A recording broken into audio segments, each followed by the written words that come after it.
I wanted to create a safe space to have uncomfortable yet transformative conversations that move people, amplifying the voices of those who are underrepresented and who inspire positive change. I'm Toni Williams, and this is Brooklyn Savvy. Today's conversation is going to be so significant, and we're joined today, and truly, we're going to talk about how excited I am about what we're going to be doing together. But today, we're joined by Carmen Perez-Jordan, who has dedicated 20 years to advocating for many of today's most important civil rights issues, including mass incarceration, police accountability, gender equity, violence prevention, and racial healing. Carmen is the president and chief executive officer of the Gathering for Justice, co-founder of Justice League, and national co-chair of the Women's March on Washington. What a pleasure to have you here today. I feel like I almost need to clap after that, Carmen. but I know I do. Right? But to get us started in this really robust conversation around reproductive rights and feminism, talk to us, Lurie, about Roe versus Wade and the findings of that. Yeah. So Roe versus Wade was landmark legal decision that came from the Supreme Court that essentially said that under the 14th Amendment, the right to terminate a pregnancy was not a decision that relied in the arms or in the bandwidth of government, but it was an individual right. Prior to that point, it was an understanding within the American jurisprudence that if you were going to terminate a pregnancy, that was a decision that the state had to make, that the government had to make. And with Roe versus Wade, for the first time, the Supreme Court said, no, this is a right of liberty under the 14th Amendment.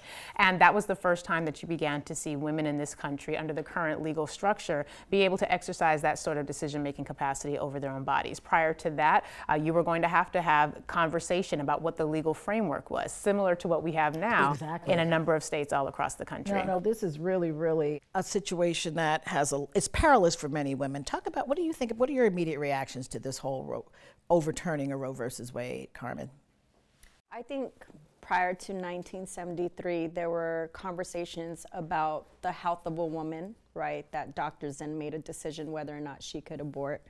But I also think about so many moments when so many of my friends, right? A lot of people who could not afford to have a child, who found themselves in a very unfortunate situation, you know, had the option of choosing to have their child or not. And now, I mean, so many young people are growing up without an option. And a lot of, you know, there's, you know, cases, right, where there are children that are being raped and molested and having to have a child. I mean, that's so traumatic.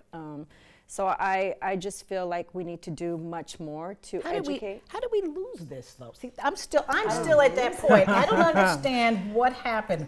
Was there a lack of activism? What happened that it feels like it was something that was done undercover, even though it wasn't. It felt that way. It was very intentional, and I think this is where activism really is something that we can explore in depth, because depending on who you're advocating for, if you are organized, if you have funding, and if you have long-term planning capacity and execution capacity, then you can accomplish a lot, similar to how we saw the Voting Rights Act consistently chipped away. Once we got that right from the Supreme Court, a constitutionally protected right for the right to terminate a pregnancy, what you then saw was organizing on behalf of the religious right. And not necessarily because they thought there was anything wrong with abortion as a moral issue. It took several years after Roe versus Wade. They say it was a moral issue. Oh, they do now. But it took a good 4 or 5 years after Roe versus Wade came down for the Christian right to take this on as an umbrella issue under which they could house a lot of political organizing.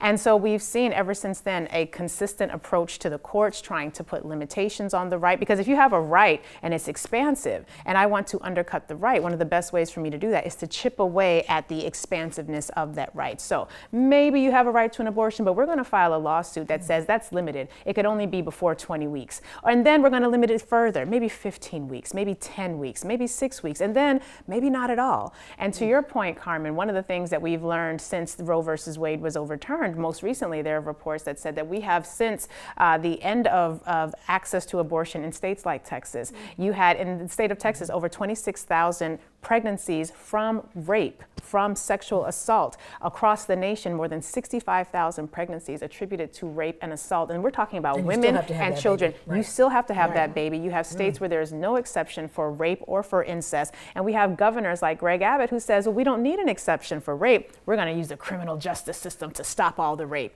And there have been 26,000 rape-related pregnancies since that statement My question was made. has to do with, though, what is it that they're trying to accomplish? I mean, what is the intention of this? I think a couple things, right? So when we think about what was happening during those times, it became a wedge issue, right? It's what divided our communities. And so some people will say, well, that's their issue. Meanwhile, there are other folks that are fighting for racial justice, for criminal justice, for immigrant rights, for LGBTQIA rights.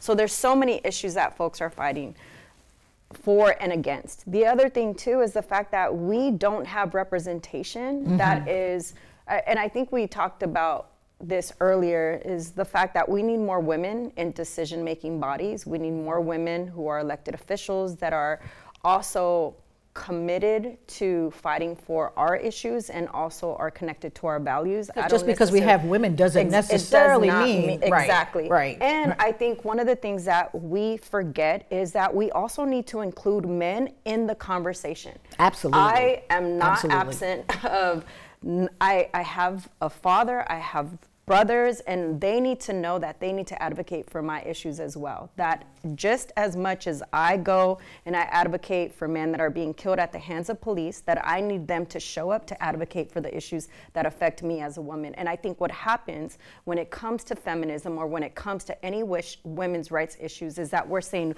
we need to rally all the women. Well, what about the men that are in the boardrooms? That's right. What about the men that are making What about the men that made you pregnant? I mean, I didn't understand that piece. I'm like, how is this just our issue when you cannot get pregnant without a male? Whether it's however you get pregnant, there has to be a male involved. It's about control. There's a preacher by the name of, I believe, Joel Weldon. He just today, I aired this on my show. He said that there have been so many progressive issues that would never have happened if women were not allowed to vote. Consider the fact that it was until 1973, 74, when if you were a woman and you wanted credit, a bank account, you wanted to be able to control your own money, you had to have a man sign off. We've got right now people in the Speaker of the House. They are very committed to this idea that women and men are not equal and that there should be a superior gender, if you will. And that's what their entire project has been about. And we've seen that when it comes to the removal of voting rights for people of color, when it comes to the limitations on women's reproductive health and reproductive access. And the fact of the matter is we are right now dealing with two parties that a lot of people like to say, oh, the parties are just the same. They are not the same. While one party might be slow walking justice, similar to molasses going uphill on a cold day, the other party is quite literally saying, we don't want you to vote, women, because when you vote, you take away the power that we have as white Christian cisgendered men in a white Christian patriarchal society. And they're very honest about it. They're very clear about it. And I'm just looking forward to the day when the rest of us realize that they mean what they say and they're extraordinarily effective at securing it. You were right when you say they mean what they say. Too often we want to act like this is something that's not going to happen. Yet, look what happened with Roe versus Wade. I want to talk to you about feminism, though. I never saw myself in the feminist movement. Can we talk a little bit about that, the role of women of color in feminism, and if that is something that, do we have a role? What does that look like? That's a really great question. I think one needs to ask themselves how they want to be seen in feminism, because there have been many Black women that have paved the way for women like myself who identify as Chicana feminists. So there was Ida B. Wells, right, who was not going to allow herself to be placed in the back of the parade in 1914. Frederick Douglass, who was advocating for not just, the right to vote, but he was also advocating for women's rights and was meeting with suffragists during the times. There's also radical Black feminists. There's the Combahee River Collective, right? Those that came together to really make a bold statement, who talked about until Black women are free, none of us are free, right? Barbara Smith and her twin sister, who was part of that. So there have been many Black feminists that have paved the way. And because of Black feminism, I have been able to stand tall and fight for women's rights. It was Angela Davis, who was a professor at UC Santa Cruz. And that's where you I went. went. Yes. Yeah, Aida Hurtado, Betita Martinez, you know, all these women who've paved the way, and I'm not going to accept that feminism does not represent me. Meanwhile, I will acknowledge the fact that white radical and mainstream feminism has not represented me, nor has it represented my community. There have been many women who have suffered because of the fact that we have not been seen by white feminists. Talk a little bit more about that.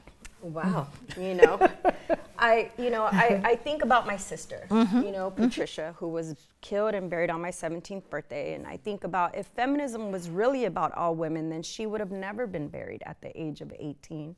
And I think about, you know, Melissa Lucio, who was a mother who lost her child because she, you know, her child fell and she ended up facing a death sentence. Where were the feminists for Melissa Lucio? Where are the feminists for all these women who are wrongfully incarcerated in our system, people who are being, you know, taken every single day, the indigenous women who are, you know, being murdered in our country, Black women who are also facing, you know, birth disparities, you know, all health, all these different things. So for me, acknowledging that makes me want to fight harder and I want to make sure that young girls have access to the type of feminism that I envision in the world that is inclusive, it's intersectional, it understands the complexities of humanity, and it must include men. I do not live in a society where I do not run into men every single day. Shoot, I go and I wake up and there's a man in my home, you know? Like, I just believe that we need to think about feminism in a very different way, and I think Black women have paved the way for so many of us, and we need to acknowledge that. I think many of them would refer, for folks who are uncomfortable with the term feminist, as womanist, right? Alice Walker raised that term, and one of the things that she said is that womanism is to feminism as purple is to lavender, right? So while feminism, when it's shaped as a largely white woman's project, it is very concerned with the rights of white women. Right. As you said, we don't have that luxury. And quite frankly, that's not something that I would consider luxurious. I love having my Black husband in my rug. I love my Black son. And not to say that white feminists do not, but that they can envision a world, seeing as that they are second in line to power in a patriarchal system, they can envision a world differently than I do. I want to, I'm not just concerned about my rights as a Black woman, I'm concerned about my family. I'm concerned about my husband being able, and my son being able to navigate this world and not come home, you know, having been victimized by state violence. I'm concerned about my daughter being able to have access to justice and to rights that will exceed that which I had growing up. And so for, I think, a lot of Black women, this idea that feminism excludes us is often because white female activism is at our expense. Whereas we're fighting right now for race-based affirmative action when white women have been the primary beneficiaries of affirmative action. And they're not fighting for us when they're fighting for affirmative action, but we are fighting in such a way that our umbrella is much more expansive. And I think that's the reason why there has been this notion that feminism does not embrace women of color. It's not for us, right? And I say that because, you know, to your point, it's absolutely true that feminism, you know, Black women have actually, and I mentioned this, you know, during the 2017 Women's March on Washington, we were having to organize with white women who had no loyalty to women of color in our issues. They wanted to fight. It was a very singular issue where we were trying to make sure that all women felt welcomed. But if you look at what was happening with Shirley Chisholm and those that were part of the 1970s feminist movement, I mean, you had Gloria Steinem, who was having backdoor conversations about Shirley Chisholm and really threw Black women under the bus. And that has been consistent from the 1912s to every level of feminism, whether it was a first wave, the second wave, the third wave, and the fourth wave. We have always thrown women of color, particularly Black women, under the bus. You mentioned Ida B. Wells and that march in 1913. This is a woman who at 50 some odd years old has been organizing in Chicago, had to flee Tennessee because her 3 Black male friends were lynched because they dared to open up a grocery grocery store and did not subvert themselves to the white dominant power structure. And so she's organizing for voting rights for women. And then they get to this march in 1913 and she's told, oh, right, thanks so much, but no, we cannot march with you because if it's going to be an integrated march, we are not going to do it at all. So she has to thrust herself into the heart of this space, this very same march where we had these 22 young women from Howard University who were also told they had to march in the back. These then were the founders of Delta Sigma Theta Sorority Incorporated, and they decided that absolutely not. Can you envision a world where white women have rights? And that is not inclusive of all women. And that's been one of the challenges between feminism and a more womanist perspective. What would white female allyship look like? Because I'm hearing, or accomplice, what would that look like? Because I'm building bridges, right, Brooklyn? So what would that look like? What happened to you? I need some time to think. You're like, I was thrown under the bus, so I need some. Let me give me 5 years to heal from You're that. still in recovery because these things are traumatic, and that's a trauma, right? That is a trauma that you endured navigating that space. Are you prepared to share any of that, or? I mean, I think what's unfortunate is that, as somebody who is about building bridges, Mr. Belafonte, the founder of our organization, always said, you are the bridge. Meet people where they're at, champion them to your cause. High impact, low ego. So when we were Say that again, high impact, low ego. That hits hard. In our organizing, everything was about keeping your eyes on the prize. And so for me, I didn't need another job title when I was invited to, or not invited, but essentially to save the white women from, the criticism that they received for dismissing the organizing that black women had done 20 years prior by organizing the Million Women's March in Philadelphia. So there was a lot of criticism that they were receiving. They needed somebody to come save them. Not that that's what I thought I was signing up for, but I knew how to organize in my sleep. It's what Tamika, Linda, and myself had done. So I didn't need another title, but I thought of it as an opportunity to allow a little girl that looked like me to see herself on stage and to see herself as a leader, because growing up I didn't see that. I never saw a reflection of leadership like myself. And so I said, you know what, I'm gonna do this, I'm gonna commit my all.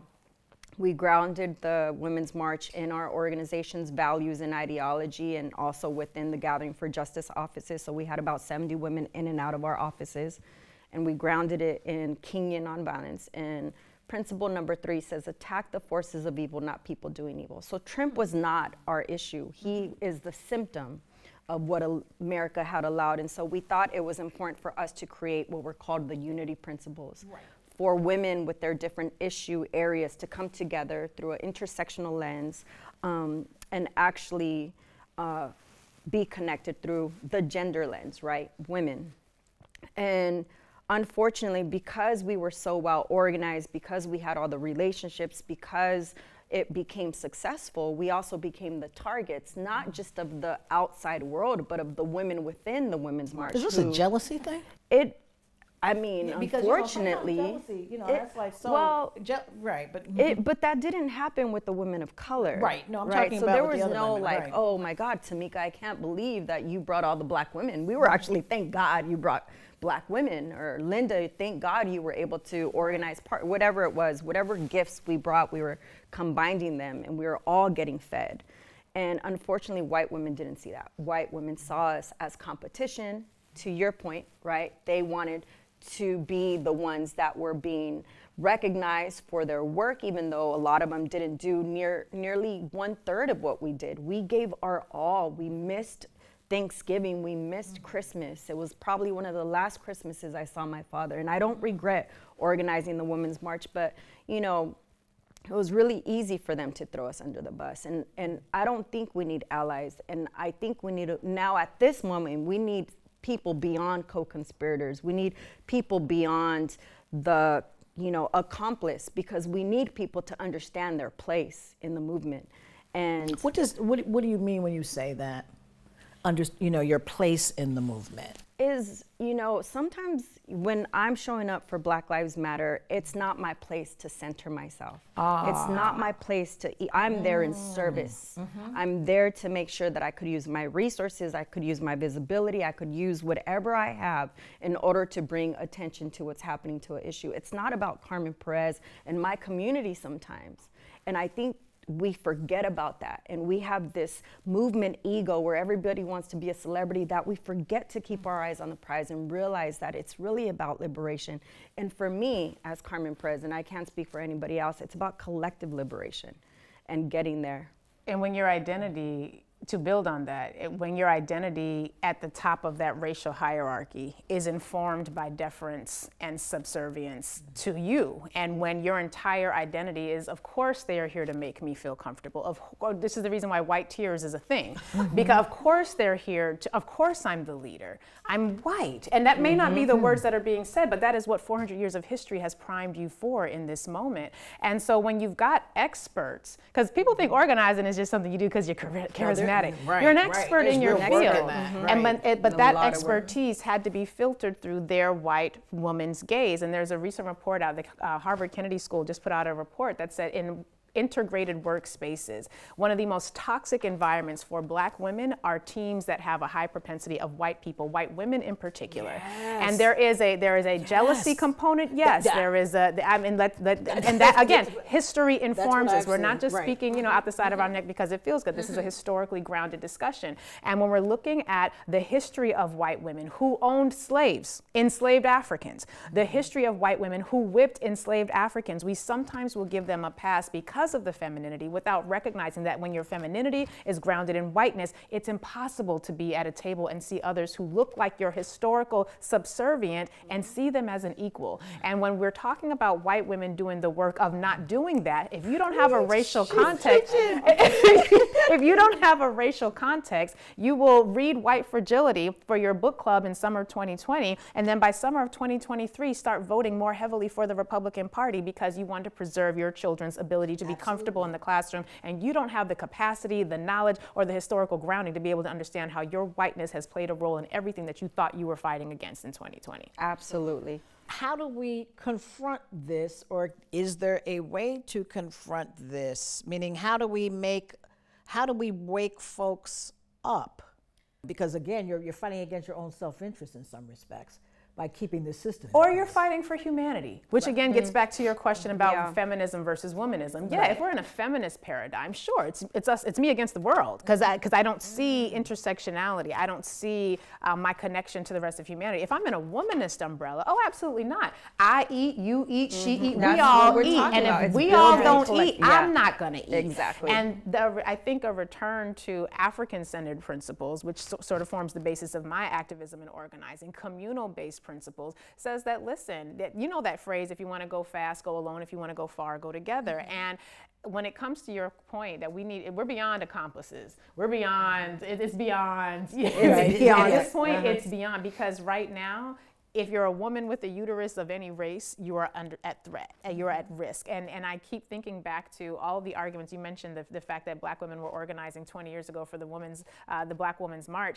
And back then, Black women were fighting for reproductive justice. And they were saying, listen, when they're taking our voting rights, that is a way of getting women under control. And we saw that bear out. And they were dismissed by the white feminist movement, continually are dismissed by the white feminist movement. But now that you have Kate Cox in Texas. Let's talk a little bit about Kate Cox. Right, Kate Cox in Texas, a white woman who, according to some reports, was actually pro-life and was someone who was organizing in the pro-life space, according to some reporting. She is a white woman in the state of Texas who found out that she was pregnant, wanted the pregnancy, but was then told that, well, you can't have this pregnancy because this is a non-viable fetus. They medically recommended in their expertise that she terminate the pregnancy. She had to go to court to fight for the legal right to have access to an abortion. She actually won. She won, but then the Attorney General, Ken Paxton, the Attorney General for the state of Texas then files an appeal and then sends letters to her medical professionals threatening them with nearly 100 years incarceration, the removal of their law license. This is so archaic and almost barbaric. Oh, I mean, it's very much so. Absolutely. I can't believe it's happening in the country. Yes. I mean, that is in the country of Texas. Right, that's true. Which keeps happening in. But then even if we go north of the Mason-Dixon, this fictional boundary, we look in the state of Ohio where Brittany Watts, a black woman who went to the hospital twice she goes to the hospital. Twice she is told this pregnancy that she wanted was not viable. They sent her home. They sent her home. They sent her home. She stayed in the hospital for hours waiting to be seen. She ends up miscarrying at home. She goes back to the hospital. The white nurse who was stroking her back and comforting her was also on the phone calling the police, telling them to come investigate because she had said the word abortion, according to the nurse, which Brittany later denied, and she said she didn't want the pregnancy. Then Brittany Watts was now facing criminal charges until a grand jury recently decided not to indict. So again, we've got indigenous women who are serving time for miscarriages already. Brittany Pula. I mean, we've got case after case after case where brown-skinned, melanated, black, African-descendant women have had our rights stripped from us, have had to face the criminal legal system just for not having access to health care. But now the world cares because of Kate Cox. I need the world to care before Kate Cox. That's right. So what does activism look like now with Roe versus Wade being the way that Roe versus Wade looks? I mean, in some states, abortion rights look like one thing, and in another state, it looks like another. What does activism look like? I think we still need to show up every single day. And it's not, and we also need to intersect our issues, right? It's not just one issue, it's all interconnected. I think we need to continue to call our elected officials, but we also need to run for office. Women need to run for office. And I think oftentimes people like myself, that's not an option for us, right? We want to be leading the rebellion. We don't want to lead the one constituency. Mr. Belafonte often said, what are you going to do? You know, and I know maybe it's not my thing, but I know we're trying to cultivate the now generation that are in our circles who are interested in that to run for office and supporting them, not just by showing up on the day of election, but with our dollars. I think we need to make sure that people are, you know, we get people into office and then we forget to show up and remind them of why we put them in there. So we consistently have to show up. I think activism needs to go beyond, I think, you know, the clicked activists. There's just so many elements to it. We need to continue to pass laws. We need to, there's just so much. And I think we need to reevaluate what feminism and womanism and all those things mean in our communities. Do we have the ability to change the way things are? I think we're fighting so many issues as people of color, to be quite frank. Like, you know, there's one day you're fighting for this, you know, the How Many Stops Act, right? Yusuf Salam just got pulled over. You know, you're fighting for Rikers Island. You're fighting for, you know, it's becoming overwhelming, but I want to remind people, don't give up. Don't give up. I've been in this game, I know in my bio it said 20 years. I've been here for 30 years organizing, going into prisons, working with girls, you know, mobilizing people, marching from New York City to DC. I've been showing up for 30 years. I don't plan to stop anytime soon. It's about the moral arc of the universe is long, but it bends towards justice, and we just got to keep marching. We got to keep protesting. We got to keep showing up to vote, all those things. Well, I mean, ladies, this was excellent. Both of you. I am so glad that there are people that aren't afraid, that have courage, that can lessen that ego, you know, can work for the common good. So thank you so much. Thank you both. Thank you. And that's a wrap for our first conversation of It's Just Us. See you next time on Brooklyn Savvy.